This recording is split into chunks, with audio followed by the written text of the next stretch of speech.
Alright, welcome back everybody. Today we're going to be talking about this dungeon generator that I built first in Unity, and then I ported to Godot earlier this year after the Unity debacle everyone is familiar with. The other game I've been working on is still in Unity, and I haven't made as much progress on that, so we'll come back to that. But for today we're talking about dungeon generation. This is a dungeon generator built on Vazgriz's dungeon generator. I'll link to that down below.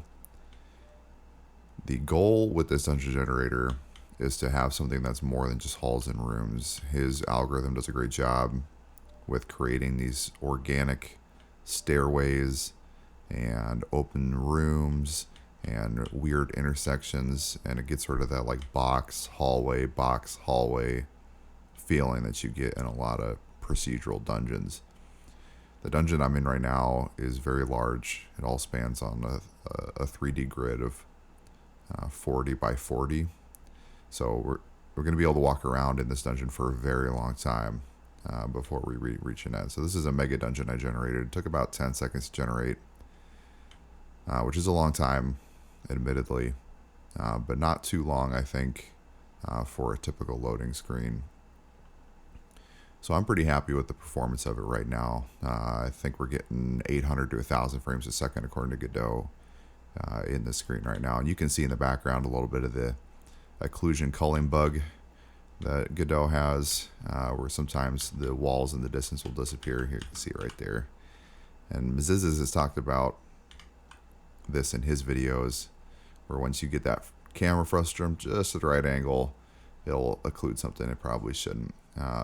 This is something that's being worked on in Godot. I haven't tried it in 4.3 yet, but hopefully it gets fixed soon. So what I wanted was that Daggerfall style of dungeon, where we have something that's not repetitive like Daggerfall is, but something that is modular, that gives you an experience where you're having different types of rooms that you're going through, different types of encounters that you'll find, loot in the various places.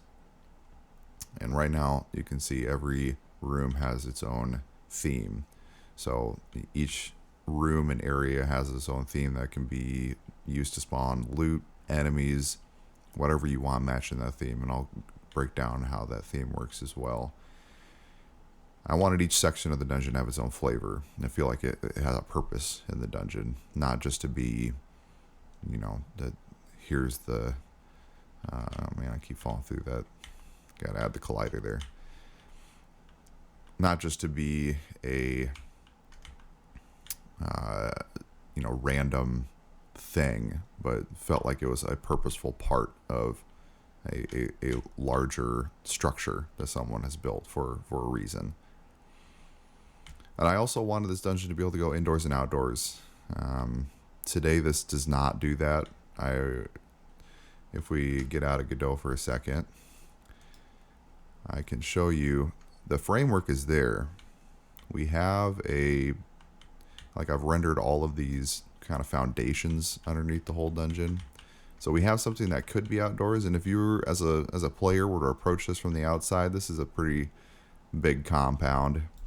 It looks like a very intimidating, kind of scary, honestly modern building of some kind, with the weird exterior hallways and the flat walls. So I'd like to add, things to the roof to make it look more like a building. I'd like to add windows.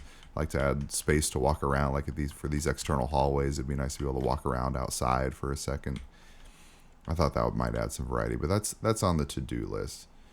For right now, this is what we have, and as you can see, this is what the 40 by 40 grid looks like. The whole dungeon is built on a 3D grid of cells. So, there's a X, Y, and Z axis of cells, 3D array, and each cell has a metadata associated to it, what type of cell it is.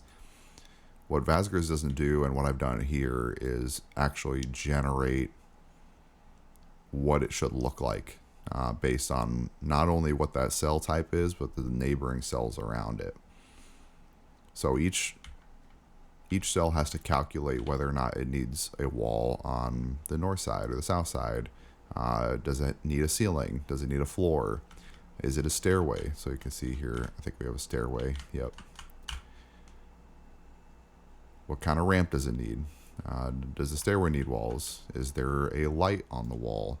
All of those need to be calculated, and that's where the real work of this dungeon generator comes in. And I can show you in the code briefly. I have this method render cell that as soon as Vazgriz's base algorithm, which I modified, but as soon as his algorithm is done, we've got this 3D grid. Now I'm on each cell of that grid, I'm calling render cell, and there is a huge branching tree in here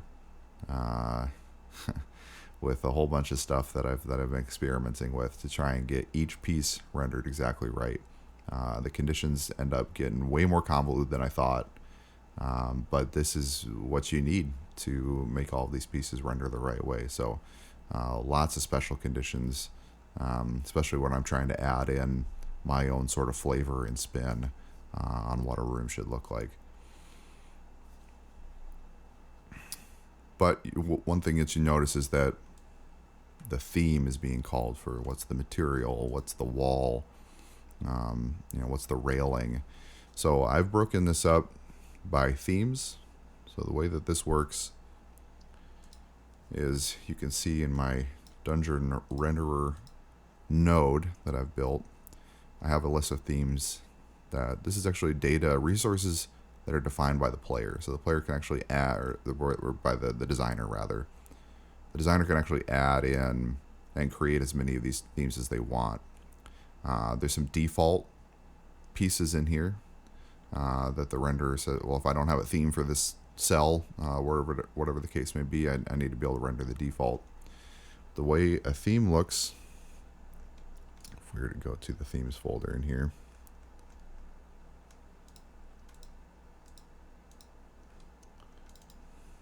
let's look at the cave theme, for example. So I have this room on top here. I'll go inside.